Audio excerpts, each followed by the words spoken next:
ನಿಮ್ಮ ಬಗ್ಗೆ ನಾನು ಹೇಳಿದ ಕೂಡಲೇ ನಿಮ್ಮ ಅಭಿಮಾನಿಗಳು ಅಯ್ಯೋ 10,000 ಮದುವೆ ಮಾಡಿಸಿದ್ರಿ ಅಂತ ಬರುತ್ತೆ. ಅಣ್ಣ, ಈ ಮೈನಿಂಗ್ ದುಡ್ಡನ್ನು ಲೂಟಿ ಹೊಡ್ಕೊಂಡು ಬಡವರಿಗೆ ಯಾವುದೋ ಒಂದು 5,000 10,000 ರೂಪಾಯಿದು ಒಂದು ತಾಳೆ ಕೊಟ್ಬಿಟ್ಟು ಮದುವೆ ಮಾಡಿಸೋದೇ ದೊಡ್ಡ ಸಾಧನೆ ಅಂತ ಹೇಳ್ಬಿಡ್ರಿ. ನೀವು ಸಂಡೂರು ಇರ್ಬೋದು, ಕಲಘಟಗಿ ಇರ್ಬೋದು, ಏನು ಯೋಜನೆಗಳು ತಂದಿದ್ರು ಹೇಳಿ. ನೀವು ಪ್ರಿಯಾಂಕಾ ಖರ್ಗೆ ಇಬ್ಬರು ಬನ್ನಿ ನನ್ನ ಹತ್ರ, ಓಪನ್ ಡಿಬೇಟ್ ಮಾಡೋಣ. ಪಾಯಿಂಟ್ ಬೈ ಪಾಯಿಂಟ್ ನಿಮ್ಮಿಬ್ಬರಿಗೂ ಓಪನ್ ಚಾಲೆಂಜ್ ಮಾಡ್ತೀನಿ. ನಿಮ್ಮಿಬ್ಬರನ್ನು ಸೋಲಿಸ್ತೀನಿ ನಾನು. ನೀವು ಮಾಡಿರುವಂಥ ಅಭಿವೃದ್ಧಿ ಕಾರ್ಯಗಳ ಬಗ್ಗೆ ನೀವು ಹೇಳಿ, ನಾನು ಮಾಡಿದ್ದು ನಾನು ಹೇಳ್ತೀನಿ. ಎಕನಾಮಿ ಬಗ್ಗೆ ಹಿಡಿದು ಪ್ರತಿಯೊಂದ್ರ ಬಗ್ಗೆನೂ ಕೂಡ ನಾವು ಚರ್ಚೆ ಮಾಡೋಣ.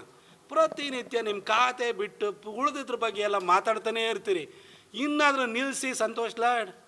ನೀವು ಸಾಹುಕಾರ ಅಂತ ಗೊತ್ತು, ಮೈನಿಂಗ್ಲ ಭೂಮಿನ ಬಗದು ತಿಂದು ಹೊಟ್ಟೆ ದೊಡ್ಡದು ಮಾಡ್ಕೊಂಬಿಟ್ಟಿದ್ದೀರಿ. ಇಲ್ಲಿ ಬಂದು ಕೂತ್ಕೊಂಡು ಮೀಡಿಯಾದವ್ರು ಸಿಗ್ತವ್ರೆ ಅಂತ ಹೇಳ್ಬಿಟ್ಟು ಅವ್ರ ಎದುರುಗಡೆ ದಿನ ಪುಂಗಿ ಉದ್ಬೇಡಿ. ನೀವು ಬನ್ನಿ ನೋಡೋಣ, ಓಪನ್ ಚರ್ಚೆಗೆ ಬನ್ನಿ. ಯಾವ ಚಾನೆಲ್ ಬೇಕಾದ್ರೆ ಹೇಳಿ, ಅಥವಾ ಬಹಿರಂಗವಾಗಿ ಚಾನೆಲ್ಗಳು ಎಲ್ಲ ಚಾನೆಲ್ಗಳನ್ನು ಕರೆದ್ಬೇಕಾದ್ರೆ ಡಿಬೇಟ್ ಮಾಡೋಣ.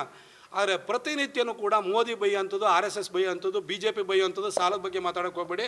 ಎಕನಾಮಿ ಹೇಗೆ ನಡೀತೆ ಅನ್ನೋದ್ರ ಕನಿಷ್ಠ ಜ್ಞಾನವೂ ಇಲ್ಲ ಸಂತೋಷ್ ಲಾಡ್ ನಿಮಗೆ.